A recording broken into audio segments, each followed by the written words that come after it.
Kesehatan lingkungan adalah suatu kondisi lingkungan yang mampu menopang keseimbangan ekologis yang dinamis antara manusia dan lingkungan untuk mendukung tercapainya realitas hidup manusia yang sehat, sejahtera, dan bahagia.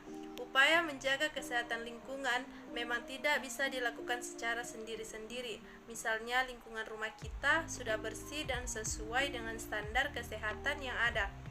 Namun, jika lingkungan yang berada di sekitar kita masih kotor, kita masih bisa terkena serangan suatu penyakit. Hal ini yang menjadikan alasan apabila menjaga kesehatan lingkungan itu merupakan tugas bersama bagi warga yang tinggal di suatu daerah atau wilayah tertentu. Tujuan Kesling itu apa ya, Dea? Thank you, Monique.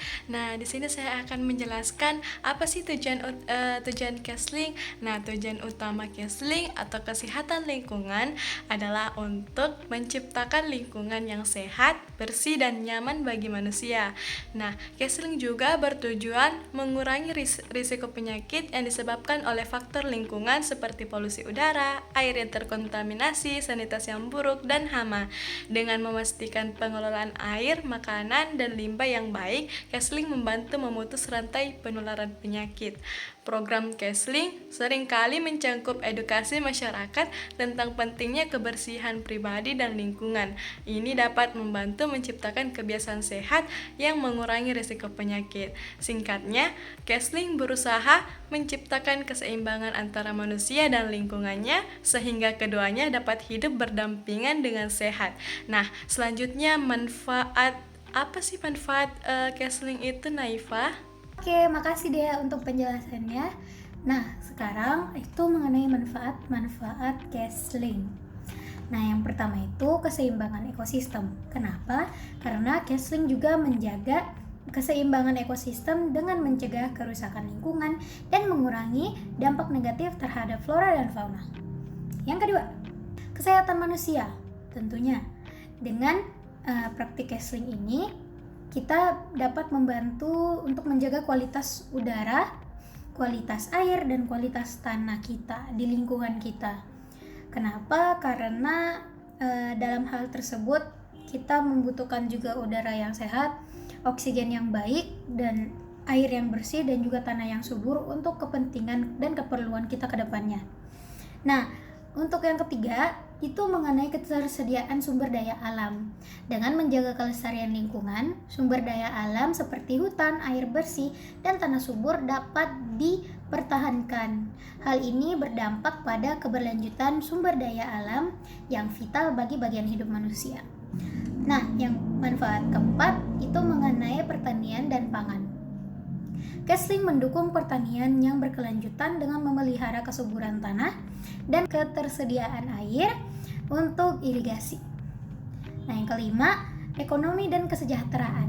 Praktik Kesling juga dapat berkontribusi dalam membangun ekonomi yang berkelanjutan dengan menciptakan lapangan kerja baru dalam sektor-sektor seperti energi terbarukan, pengelolaan limbah, dan pariwisata ekologis.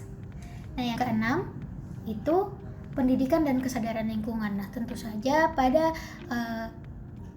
kesehatan lingkungan ini tentunya kita akan mendapatkan pendidikan yang baru dan juga kesadaran lingkungan terhadap lingkungan sekitar kita. Jadi dapat mengajarkan nilai-nilai baru dan juga pelestarian alam kepada generasi-generasi yang akan mendatang. Tentunya untuk yang lebih tua juga harus memberitahu ini kepada yang lebih muda. Nah, yang terakhir itu adalah kebahagiaan dan kualitas hidup. Tentunya dengan lingkungan yang sehat, lingkungan yang baik, tentunya pasti akan menjadikan kebahagiaan dan kualitas hidup kita menjadi lebih baik. Terima kasih. Itu dia manfaat untuk Kesling. Selanjutnya akan dijelaskan oleh Julianti. Silakan. Nah, jenis-jenis Kesling itu seperti pengelolaan air, pengelolaan limbah, pengendalian pencemaran udara, pengelolaan bahan-bahan berbahaya dan beracun, pengelolaan sampah, kesehatan masyarakat, dan pendidikan dan kesadaran lingkungan. Nah, untuk contoh Kesling itu seperti apa ya, Helmi? Oke, terima kasih Juju. Nah, sekarang aku akan menjelaskan contoh-contoh dari kesehatan lingkungan ini. Tetapi karena kami juga melakukan gotong royong untuk membersihkan lingkungan kita, jadi mungkin teman-teman bisa menonton video ini terlebih dahulu. Habis itu sekalian dengerin aku untuk menjelaskan apa sih contoh-contoh dari kesehatan lingkungan itu. Nah, contoh dari kesehatan lingkungan adalah daur ulang dan perolehan limbah, pemanfaatan energi terbarukan, penanaman pohon dan rehabilitas, penghematan air, pendidikan lingkungan, konservasi satwa liar, pengelolaan sampah berbasis masyarakat, penggunaan transportasi ramah lingkungan, pengembangan taman kota dan ruang terbuka hijau, dan yang terakhir, pembangunan ramah lingkungan.